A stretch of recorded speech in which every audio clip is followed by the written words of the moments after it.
Hi there, my name is Michael Neff and I am the founder and director of Gear Sports. And this video is why longer shafts can sabotage your golf swing. I've already done a video that covered the scissoring effect to change, how we figure out where the scissoring point, or when your hand speed kind of slows down and the club head speeds up. And that's super important. But what about length? How does length affect things in the golf swing? So I'm going to give you an example of an elite player here. She's short. Her longs are not terribly short. And one of the challenges with having a club that's standard length is that she has to stand really far away from the ball.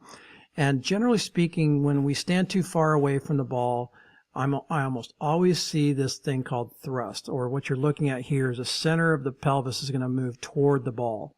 So when we stand, I see this very often in amateurs. So backswing's looking pretty good here, and then immediately that pelvis is going to start to move toward the ball.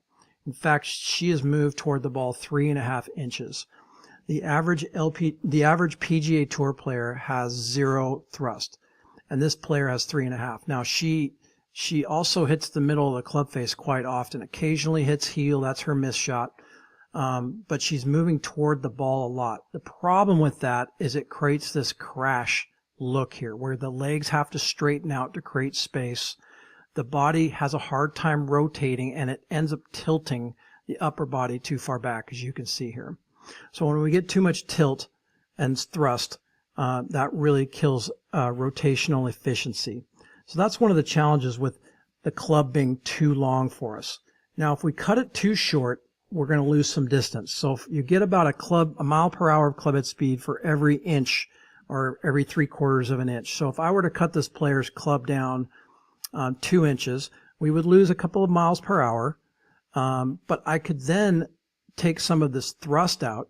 I could start to rotate her more efficiently, and we'd actually gain all that club head speed, at least 2 miles per hour club head speed that I lost cutting the club down. I would gain way more than that by being more efficient with the rotations. And this is a very serious problem, I think, in junior golf. So it's super important that we get the right length. So that's a little brief on how long drivers. I like to err on the shorter side of things because I don't like thrust and I like rotational efficiencies. I want to match these tilts up. I want to have more turn, or I want to have the same amount of side bend. You can see this rib cage turn and rib cage side bend. She tilts 12 degrees more than she turns, and that's a real problem.